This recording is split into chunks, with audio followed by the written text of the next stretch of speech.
স্বাধীনতা যুদ্ধ হয়েছে ৫৪ বছর আগে। এই ৫৪ বছর আগের যুদ্ধে যারা কিনা আপনি এই কথিত যে যুদ্ধাপরাধী হিসাবে যাদের ফাঁসি দিয়েছেন, গেল মেনে নিলাম। তারপরেও তারা তো মারাই গিয়েছে। বিচার আল্লাহ করবে একদিন। ধরলাম তারা আপনারা যা বলেন সেটাই, আপনাদের কথা মতো আপনারা দিয়ে গেলেন। তার পরের প্রজন্ম, এখন যে শিবির করে, তার চরিত্রের সাথে একজন গ্রামের মানুষ যদি নাকি দেখে যে শিবিরের একটা ছেলে, এত সুন্দর তার চলাফেরা, টাকনুর উপরে প্যান্ট পরছে, ৫ ওয়াক্ত নামাজ পড়ে, নিজের টাকা পয়সা দিয়া তারপরে পলিটিক্স করে, আবার মানুষের দান খয়রাত করে। কোন টেন্ডার নাই, কারোর বাসায় গিয়ে চাঁদাবাজি করে না, দোকানে চাঁদাবাজি নেয় না, বাস স্ট্যান্ডে গিয়ে চাঁদাবাজি নেয় না, কোন নাই। শিবিরের দখল যে করেই না, শিবির দখল করে কি জানেন? আপনি একটা প্রতিষ্ঠানের টেন্ডারবাজি করতে যান। আর শিবির যায় দখল করে, জামাত দখল করে কি জানেন?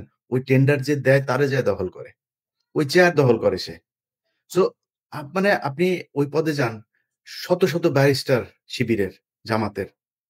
বিএনপি সেইভাবে কয়জনকে তৈরি করতে পেরেছে? বিএনপি তো বিশাল সংগঠন এবং তারা সবাই ভারত বিরোধী লোকই তো। ধরেন এখানে 90% লোক ভারত বিরোধী।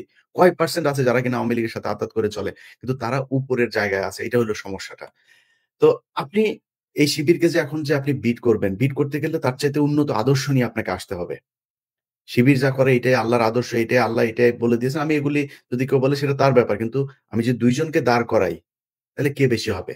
অথচ এই শিবিরকে গেল ৫৪ বছরে আপনি চিন্তা করতে পারেন একটা বিশ্ববিদ্যালয়ে তাদের কোনো সংগঠন করতে দেয় নাই। কোনো কর্মসূচি করতে দেয় নাই। কারণ কি? শিবির কি করেছে? শিবির সন্ত্রাসী? শিবির খারাপ কাজ করে? যদি খারাপ কাজের সন্ত্রাসী কার্যকলাপ করে কি করে না সেটা বাংলাদেশের মানুষের কাছে প্রশ্ন ছুড়ে দিলাম। বাংলাদেশে যারা এই ঢাকা বিশ্ববিদ্যালয়, জাহাঙ্গীরনগর বিশ্ববিদ্যালয়ে যারা পড়েন আপনাদের কাছে প্রশ্ন করে দিলাম যে নিরপেক্ষ সজ্ঞানে সুস্থ মস্তিষ্কে আপনি নিজে, নিজে চিন্তা করেন যে ইলিয়াস ভাই আমারে যে কোয়েশ্চেনটা করল আসলে আমি এ এই রহিম হইল গিয়া ছাত্রলীগ আর করিম হইল গিয়া ছাত্র শিবিরের। ২ জনের মধ্যে চরিত্রটা একটু চিন্তা করি তো যে কার চরিত্রটা কতটুকু ভালো, কে কতটুকু ভালো মানুষ। ২ জনের কাছে কালকে সকালে যায়েন তো যায়ে বলেন, "ভাই আমি এই বিপদে পড়ছি ভাই আমারে একটু হেল্প করতে হবে।" দেখেন তো কার কাছে আপনি মানে বিনামূল্যে সহযোগিতাটা পান। এটা আপনি ঠিক করে নিয়েন। এই দেশে ধর্ষণের সেঞ্চুরি হয়েছে। এই দেশে প্রকাশ্যে আমার চোখের সামনে কুপিয়ে বিশ্বজিৎকে খুন করা হয়েছে। এই দেশে শুধুমাত্র একটা ভারতের বিরুদ্ধে Facebook এ পোস্ট করার কারণে একটা মেধাবী বুয়েটের শিক্ষার্থীকে পিটিয়ে হত্যা করা হয়েছে। আপনি চিন্তা করেন তো আপনার মা এখনো যদি যখন তার ছেলের কথা মনে হয়, মৃত্যুর আগের দিন পর্যন্ত মানে আগ মুহূর্ত পর্যন্ত জীবনে কি কোনদিন সে তার সন্তানের কথা ভুলতে পারবে? ছাত্রলীগ সেটা করেছে। এই দেশে এমন কোন অপকর্ম ছাগল চুরি পর্যন্ত এই ছাত্রলীগ করেছে।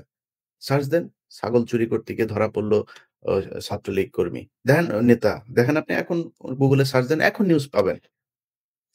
এটা তারা করেছে। তাদের সন্ত্রাসী তো তারা। নিষিদ্ধ হওয়ার কথা ছিল এতদিন তারা, হয় নাই। নতুন একটা বাংলাদেশ এটা।